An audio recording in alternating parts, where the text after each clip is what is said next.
नमस्कार, आप देख रहे हैं सिटी संगम न्यूज और मैं हूं ज्योति। ज्यादातर नई पिक्चरें लगती हैं। मैं ज्यादातर फ्राइडे को ही पिक्चरें देखता हूं। Friday first day first show देखने की बात ही कुछ और है। अरे मैं हीरो नहीं बन पाया तो क्या हुआ, किसी ना किसी तरह से उस दुनिया की हलचल का एक हिस्सा तो बना रहा हूं। नमस्कार, आप देख रहे हैं सिटी संगम न्यूज। मैं आजम खान। मैं आपको मिलवाना चाहता हूं शहर की एक बड़ी शख्सियत से, जिन्होंने रंगकर्म के क्षेत्र में बड़ा ही अच्छा और बहुत बड़ा योगदान दिया है। चूंकि मैं बिंडमेर में स्थित हूं आज, और यहाँ पे एक प्ले होने वाला है जो कि दया शंकर की डायरी यानी कि नादरा जहीर बब्बर द्वारा लिखित तो ये नाटक है।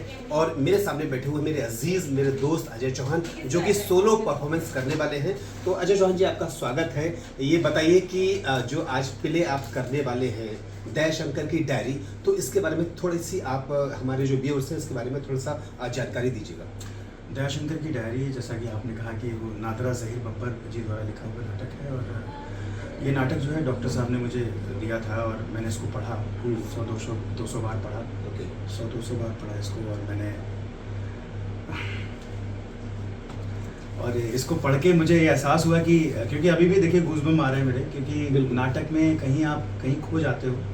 और एक छोटे से शहर से, फर्रुखाबाद शहर से एक नौजवान जो है मुंबई आता है और स्ट्रगल करता है 16-17 साल। स्ट्रगल करने के बाद उसे कब ये एहसास होता है कि वो स्ट्रगल करने के काबिल नहीं रहा, क्योंकि उसके ऊपर उसके घर की जिम्मेदारियाँ, उसके घर की परेशानियाँ उसके ऊपर हैं। बहनों का खर्च है, भाइयों का खर्च है, माँ की जिम्मेदारी है। तो उसमें वो कब उसका सपना वो दब के रह गया, यही दया शंकर है। और धीरे धीरे वो ऐसी अवस्था में चला जाता है जहाँ वो पागल हो जाता है। लोग, समाज वाले पागल कर देते हैं उसे। उसकी शादी की उम्र निकल जाती है और वो एक लड़की से, अपने ऑफिस में ही एक लड़की से प्यार कर बैठता है, एमएलए साहब की बेटी से प्यार कर बैठता है। कब उसका सपना कहीं खो जाता है, कब उसका घर कहीं खो जाता है, कब वो कहीं खो जाता है, ये पता ही नहीं लगता। क्या ऐसा लगता है कि मुंबई में जितने भी कलाकार स्ट्रगल करने के लिए जाते हैं, चाहे वो मुंबई हो चाहे दिल्ली हो, तो कहीं ना कहीं हर कलाकार के अंदर वो कहीं दिखाई देता है दया शंकर, कहीं ना कहीं मतलब थोड़ा सा उसके अंदर जो भीतर जो लगता है, क्योंकि हर कलाकार चाहता है कि मैं एक अपना एक प्लेटफॉर्म बनाऊं, मैं एक जगह बनाऊं इस लाइन में जाके। तो वो उसकी जो मर्मस है, उसकी स्थिति में आप क्या कहेंगे? बिल्कुल, कई ऐसे दयाशंकर हैं, हज़ारों लाखों दयाशंकर हैं जो मुंबई में जाते हैं, हज़ारों मतलब जाते हैं और जाकर जो है वो वहाँ पर उनको उस तरीके से स्थान नहीं मिल पाता है, कोई काम नहीं मिल पाता है। धीरे धीरे वो स्ट्रगल करते रहते हैं। कब वो घिस जाते हैं बुरी तरीके से उन्हें खुद नहीं पता लगता, क्योंकि तब तक बहुत देर हो चुकी होती है। 8-10 साल 20 साल स्ट्रगल करने के बाद कई ऐसे दयाशंकर हैं।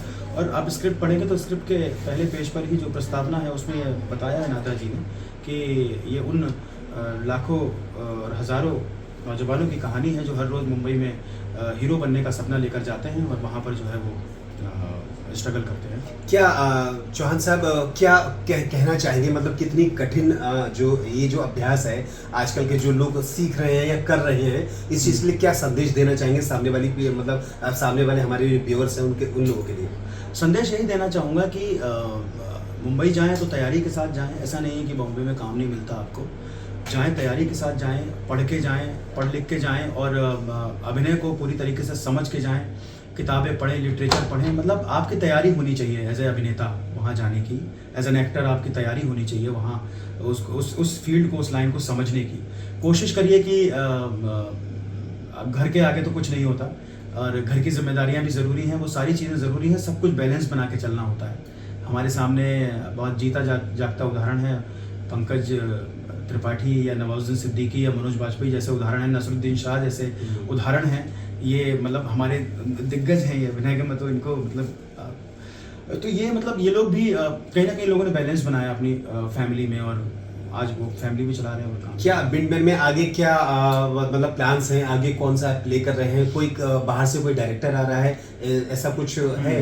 आगे प्लान चल रहा है। एक हेमा सिंह मैम आने वाली हैं और उनका एक प्ले है, बहुत हिट प्ले जो रंगनायक में हो चुका है। एक दो शो होके वो बंद हो गया था, भारंगम में परफॉर्म किया था। फिर से वो आ रही हैं और शायद वही शो होगा हमारे बिंडमेर में। उसको हम रिवाइव करेंगे उस शो को और कोशिश करेंगे कि उसको आगे मेटा में या कहीं और अप्लाई करें अच्छे फेस्टिवल में। ओके, तो दोस्तों ये थी एक छोटी सी मुलाकात शहर के एक बड़े ही बेहतरीन और बहुत अच्छे इंसान अजय चौहान, जो कि अभिनेता है, बिडमेर में काम करते हैं। पूरी तल्लीनता और पूरी शालीनता के साथ में अपनी मेहनत जो इन्होंने करी है वो आज रंग लाई है। जिस तरीके से आपने देखा कि दयाशंकर की डायरी, उसके कुछ फुटेज मैं आपको दिखाना चाहूँगा अपने वीडियो के माध्यम से, अपने चैनल के माध्यम से। तो इसी के साथ में आप बने रहिएगा सिटी संगम न्यूज़ के साथ। कैमरामैन नाजिम अली के साथ मैं आजम खान, बरेली।